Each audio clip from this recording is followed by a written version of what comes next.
Ok, très content de vous retrouver pour cette nouvelle vidéo. Aujourd'hui, je voulais vous parler d'un workflow qui est ultra important, qui est un workflow plutôt axé tracking, prise de décision, RevOps.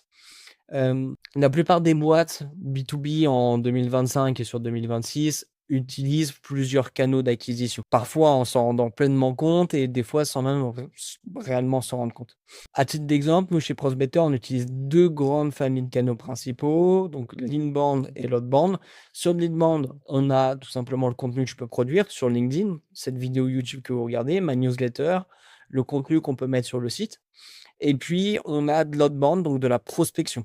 D'accord? C'est-à-dire la prospection LinkedIn, la prospection par mail. La plupart des boîtes, elles vont se retrouver dans des canaux que j'ai pu exprimer ici. Et l'objectif de cette vidéo, c'est juste de vous montrer comment vous pouvez aller chercher beaucoup plus d'argent in fine en optimisant l'utilisation de ces canaux, en ayant tout simplement une prise de décision possible qui soit hyper rationnelle sur auquel, le mois dernier, voilà le nombre de leads qu'on a généré.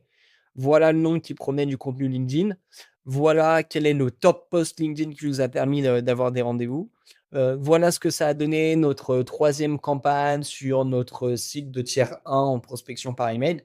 Bref, l'objectif, c'est juste de faire en sorte que votre CRM agrège toute la data et vous la mette en forme pour que vous puissiez avoir des prises de décision rationnelles sur, OK, telle action est rentable, on a un fort ROI, on a un coût d'acquisition qui est plus bas, versus, OK, cette action-là, il faut la couper parce que ça fait 3 ou 4 mois qu'on l'a fait, on n'arrive pas à la faire fonctionner, ou du moins, si on ne la coupe pas, il faut qu'on change drastiquement notre manière de faire. Je reprends les grands basiques, mais j'ai voulu axer cette vidéo sur plutôt la partie contenu, mais quel que soit votre modèle d'acquisition, ça fonctionne, d'accord? Le principe est le même. Moi, sur mon modèle de contenu, comme je vous l'ai dit, j'ai 3 canaux différents. Substack que vous voyez ici, qui est ma newsletter, YouTube, LinkedIn, et j'aurais pu en rajouter un quatrième qui est mon site web avec les articles de blog.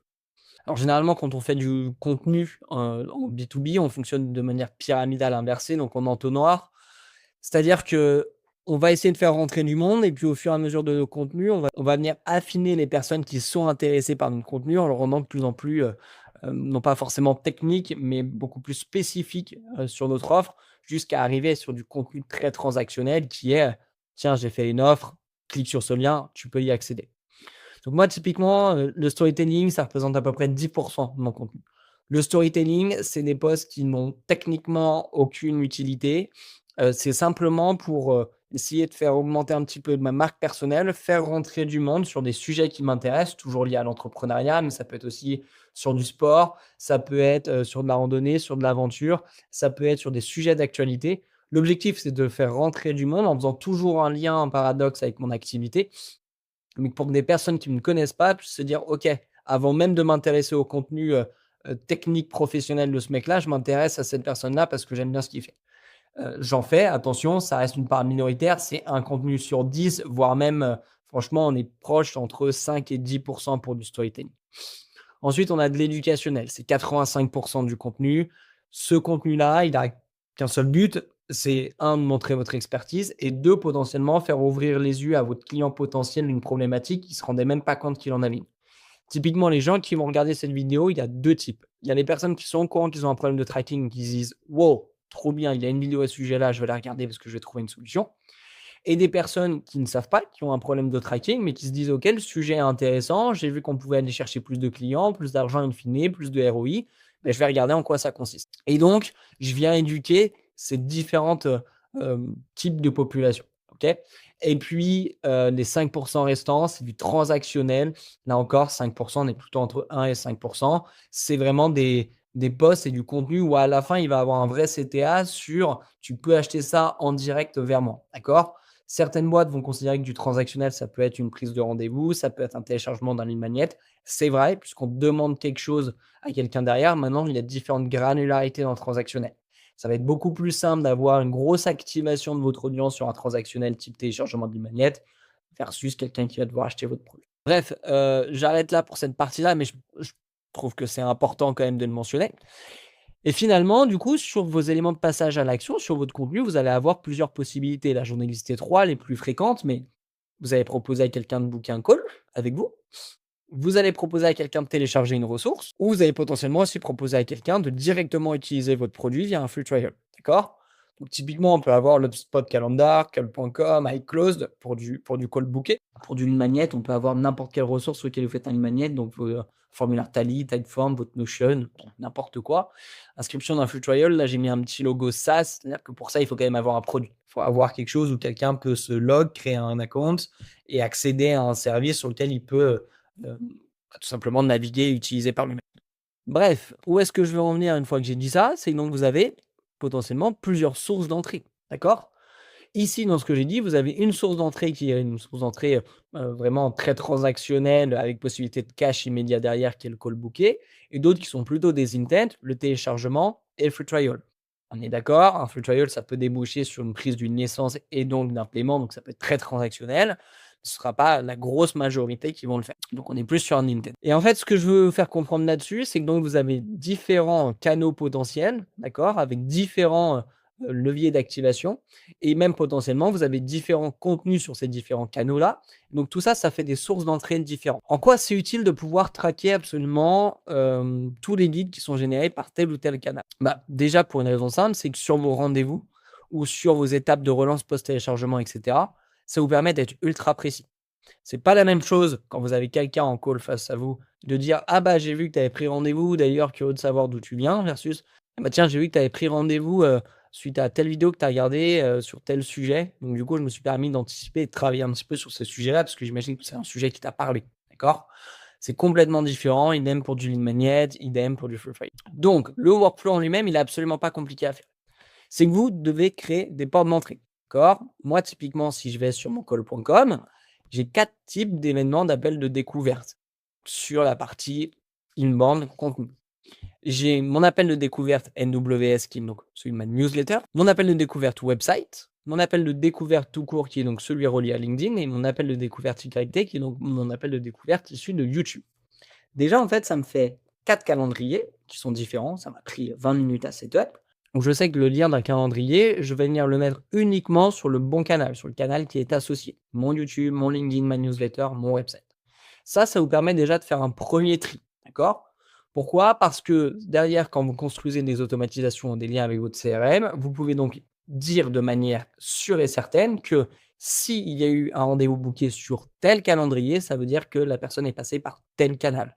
Donc ça, déjà, ça vous permet de savoir et de trier. Moi, ça veut dire que dans mon CRM, je peux venir mentionner tout simplement par où est rentré mon lead. Si je vais sur un contact, donc là, j'avais pris un CRM de test, mais si je vais sur un contact et je vais sur le canal d'entrée, je peux donc choisir LinkedIn, newsletter, site web, YouTube et referral. D'accord? Et donc, je peux attribuer en automatique, dès qu'il y a quelqu'un qui prend rendez-vous sur mon calendrier, le bon canal, puisqu'il y a un lien par canal. D'accord? Donc ça, c'est la première chose qui est importante à comprendre là-dessus. Et donc, vous pouvez avoir plusieurs éléments, du YouTube avec téléchargement d'un lead magnet, du LinkedIn avec un call booké, de la newsletter avec un free trial, de la newsletter avec un call booké. D'accord? Donc, en fait, ça vous fait différentes patterns qui sont possibles que vous pouvez renseigner sur votre CRM. Une fois que la donnée elle arrive, bien évidemment, vous devez vérifier si votre contact il existe déjà pour savoir du coup si c'est le premier point de contact que vous avez eu avec lui ou si on a déjà eu plusieurs auparavant. Si c'est le cas, on update le contact, on met à jour sa dernière source, d'accord? Sinon, on vient tout simplement créer le contact et ça permet derrière d'avoir toutes ces données-là qui sont dans un dashboard. Comment on construit le dashboard? Je suis sur HubSpot, mais n'importe quel logiciel aujourd'hui, un Onachio, un Breakcall, un Pipedrive va vous permettre de faire des dashboards. Et donc, je suis venu vous construire ce à quoi pourrait ressembler finalement votre dashboard pour traquer votre évolution du nombre de leads générés et par quel canal. En fait, l'objectif, et ce que je voulais vous montrer ici, c'est qu'on peut avoir quelque chose de très visuel qui nous permet de savoir s'il y a un canal qui est plus efficace qu'un autre et surtout qui va vous permettre de savoir s'il y a des drops de performance au fur et à mesure de l'année. Donc là, typiquement, ce visuel-là, c'est un visuel qui fonctionne très bien pour avoir la vue d'ensemble sur le nombre de contacts qu'on a, combien ont été générés par LinkedIn, par YouTube, par la newsletter, etc. Donc là, j'ai fait un exemple avec un compte test où il y a 2 contacts dessus, d'accord, mais ça ne change rien que vous en ayez 2 ou 100 000. Et ça vous permet déjà d'avoir cette vision-là, de vous dire, OK, globalement, nous, on est une boîte où notre acquisition inbound, elle a reposé peut-être à 70% sur LinkedIn, moi à 80% sur YouTube, etc. Ça, c'est des informations qui sont quand même intéressantes parce que ça vous permet de voir globalement, au fur et à mesure du temps, quel est le canal le plus rentable pour vous et celui, tout simplement, qui vous rapporte le plus de ventes. Ce que vous pouvez faire aussi comme dashboard parallèle, c'est des dashboards par canal, d'accord? Qu'est-ce que ça veut dire? Ça veut dire suivre au fur et à mesure des mois, des semaines, des jours, par canal, quelle est la volumétrie de leads qui est générée. Typiquement, vous pourriez faire un dashboard LinkedIn qui permettrait en fait d'analyser le nombre de contacts créés qui sont associés au canal LinkedIn au fur et à mesure de l'année. Et ça vous permet de voir si vous avez des drops de performance ou au contraire des périodes où vous avez cartonné, etc. Et mettre ça aussi en corrélation justement avec tous les autres, toutes les autres sources finalement d'entrée.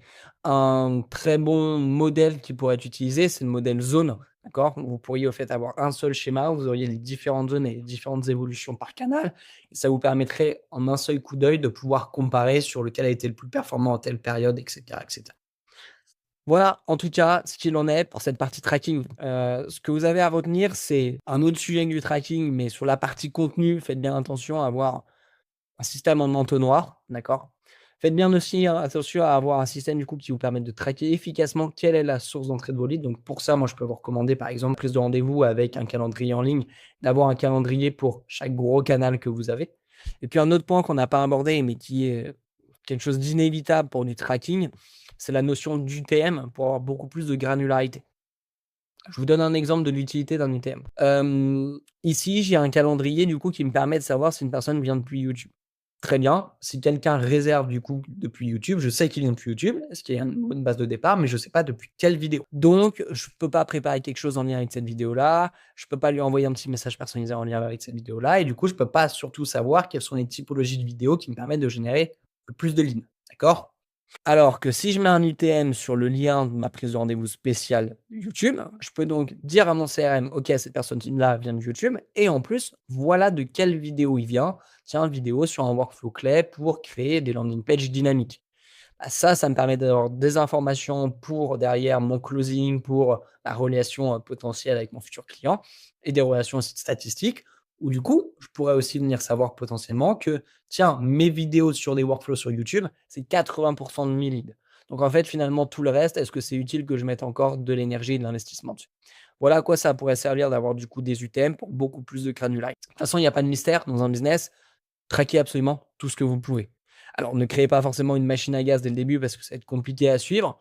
Allez-y progressivement. Déjà, savoir quelle est votre répartition d'entrée de leads par canal, c'est déjà super bien. Mais ensuite, allez chercher beaucoup plus loin parce que c'est ce qui va vous permettre de prendre des décisions rationnelles sur quel contenu il faut continuer à produire, quel contenu a très bien fonctionné, quel contenu n'a pas fonctionné, etc. Bref, si ça vous a intéressé, ça vous a parlé, vous êtes une boîte B2B et que vous avez un petit peu la flemme de concevoir tout ça par vous-même, toute l'architecture, toutes ces notions d'UTM, tous ces dashboards, toute cette organisation dans votre CRM avec les bonnes propriétés, bah figurez-vous que chez Prosbetter, c'est exactement ce qu'on propose à nos clients. On a une offre spéciale à RevOps. RevOps, c'est l'entretien de votre CRM, c'est optimiser votre acquisition avec notamment toute cette euh, partie CRM. Eh bien, c'est des choses qu'on met en place pour nos clients. On vient mettre en place un CRM, choisir le bon CRM, définir les propriétés, les stages, les pipelines et tout ce dont on a parlé finalement, si vous partez de zéro. Et puis, si vous avez déjà un CRM, vous souhaitez juste mettre en place quelque chose pour du tracking qui soit très efficient, mais à ce moment-là, je vous invite à prendre un petit rendez-vous juste en dessous de cette vidéo sur mon lien Calendly qui est réservé du coup à YouTube. Et on pourra en discuter ensemble, voir ce que vous pourriez mettre en place, voir quel pourrait être l'intérêt pour vous. Et puis avec grand plaisir si on est amené à travailler ensemble. Merci à vous.